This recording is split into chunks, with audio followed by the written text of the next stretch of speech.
Okay, here we go. I've been living in Portugal for a little over a year now, and I really do like it a lot. But there are some key differences that might not be for everyone, and I think it's important that you know what you're getting yourself into before taking the plunge. Damn it. The purpose of this video is to give a realistic perspective on what it's like to live here in Portugal as an American. The question you need to ask yourself as an American is, how connected to American culture are you? Have you ever been to Southern Europe? Have you ever even been to Europe? When attempting to compare a country like United States to Portugal, you need to take in consideration the following. Portugal has a population of about 10 million people, and the United States has over 330 million. The United States is a very big place with different regions and totally different things depending on what state you are in. And the same goes for Portugal. The north is way different than the middle, and the south, Algarve, is much different than the rest.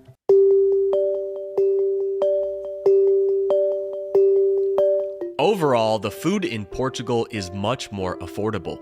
According to Numio, Knoxville, Tennessee is one of the most affordable cities in the US. Even so, grocery prices in Knoxville are 44% higher than in Lisbon, Portugal's most expensive city. But this isn't just Portugal, as the entire European Union subsidizes its agriculture sectors much more than the United States does. This means that the European Union gives direct payments to the farmers. This is done on intent because it is believed to be essential to peace and stability that everybody has access to enough food.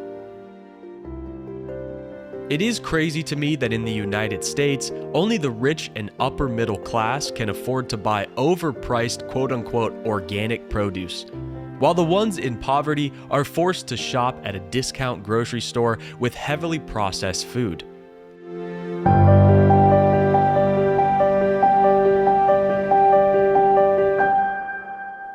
Even though Portugal recognizes driver's license from the United States, there are some big differences. If you've ever been to a southern European country, you know they are quite famous for their driving.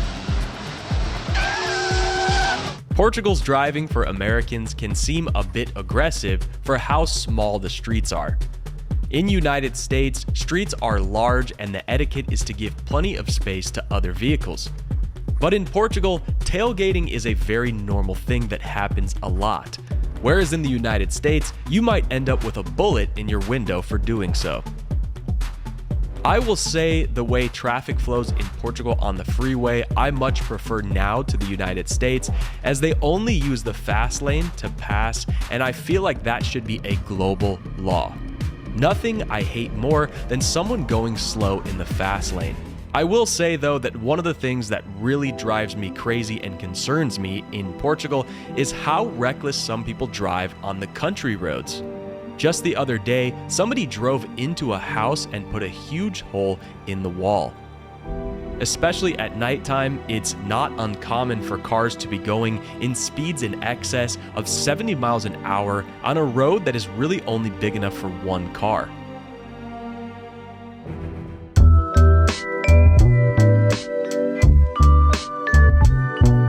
Even though Portugal has one of the most underdeveloped public transportation infrastructures in all of Western Europe, it is still really good and affordable compared to the United States.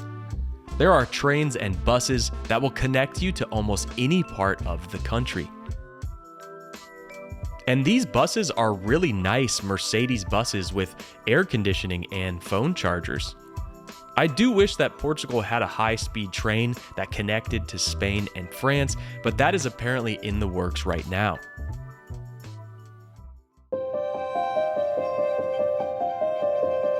This is probably one of the biggest differences from Portugal to the United States. When comparing professionalism, it's almost night and day. In Portugal, there seems to be a communication flow from mismanagement which can affect the customer service greatly. You have a few big companies that control almost every sector, and then you have a lot of little guys, which would be the mom and pop shops. But companies in the mid-level range seem to be few and far between. This creates a lack of competitiveness. And so these companies get a lot more loose on how they conduct business. Almost everyone that I have talked to in Portugal, including Portuguese, have complained about this matter. One of the worst being the construction sector. Portugal is notorious for having contractors that end up being a nightmare with never-ending ongoing jobs, or they just stop showing up for a better-paying job altogether. Because Portugal is not a lawsuit-heavy culture like the United States, you are often left shit out of luck. However, this is not to say there aren't very good contractors and workers in Portugal, as there most certainly are. Just make sure that when you hire for this job, you do a price for the entire job, never hourly. Another big issue here are refunds. Now, I've never really had a problem getting my money back, but I've certainly had to fight months on end to get the issue solved. In Portugal, sometimes returning something ends up being this long process where people are making phone calls to God knows where, and 45 minutes later, they open up the cash drawer and pay you in cash.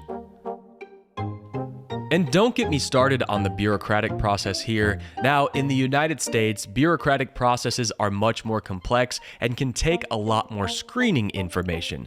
However, they seem to be a lot more streamlined than they are in Portugal.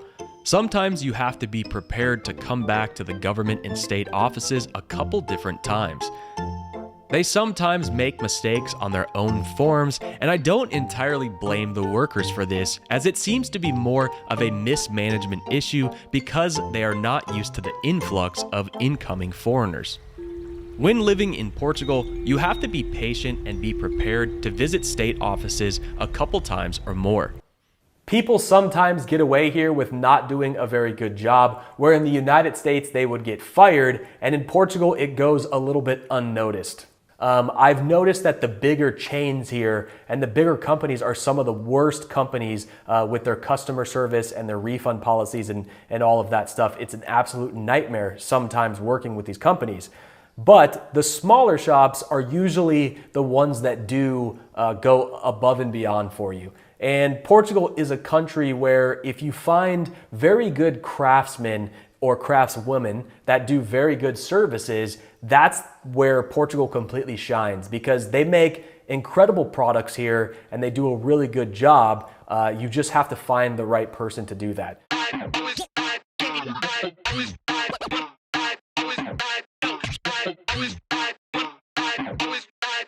Portugal is a safer country than the United States by almost all measures. Lower crime rates, particularly in terms of violent crime, and has almost zero gun crime. In fact, Portugal is actually ranked as the 4th safest country in the entire world. I just went to see a movie the other day, and while I was in the theater, I thought, wow, it's so nice that I don't have to worry about someone coming in and shooting up the whole theater. It's very sad, but very true, that this is a massive problem in the United States, and it's something that while I'm in the United States in big crowds or big audiences, I think about. And it is very nice to know that gun crimes are substantially lower in Portugal than they are the United States.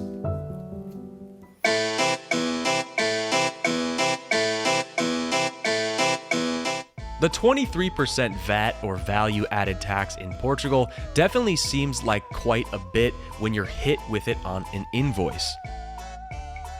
This is the equivalent to sales tax in the United States, which is 13.5% max. So it is almost double in Portugal. However, the general consumer prices, including rent in Portugal, is 74% less than in the United States. Then you have income tax, which in the United States, you have a max rate of 39.6% versus Portugal's max rate of 56.5%, which is quite a lot. But if you do qualify for the NHR program, for 10 years you will only be capped at a 20% tax rate, which really does make it favorable to come live here and to start a business in Portugal. But after that 10 years, you will be subject to the normal tax rates here in Portugal. I am the type of person that's in favor for paying a little bit of more taxes if it's to benefit our parks, our roads, our schools, our general infrastructure.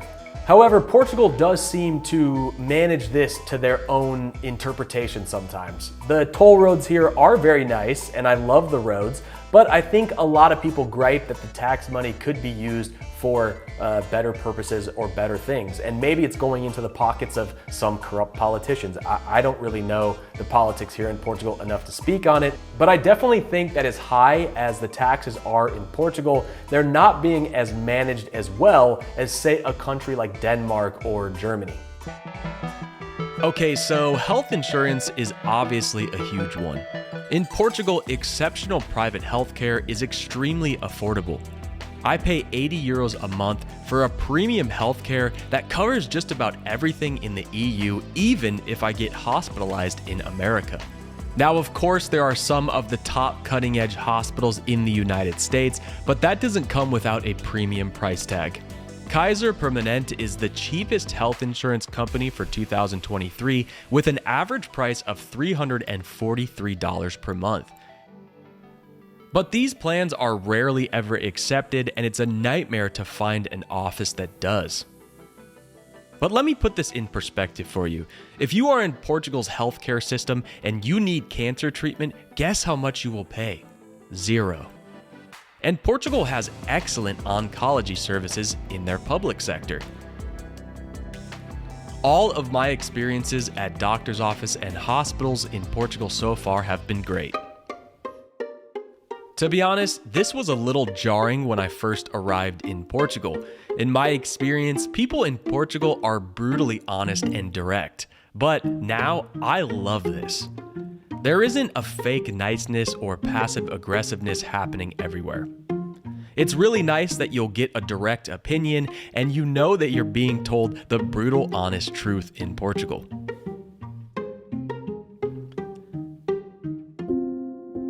Community is also a big difference when comparing the USA to Portugal. In the United States, the sovereign individual mentality takes much more precedence over the all as one together. In Portugal, family and community seems to be much more important than money for the most part. In the United States, it's more about climbing some type of social ladder and being remembered as a sole individual. Where in Portugal and the rest of Europe, it's more important to have the right to be forgotten. Let that settle in for a second.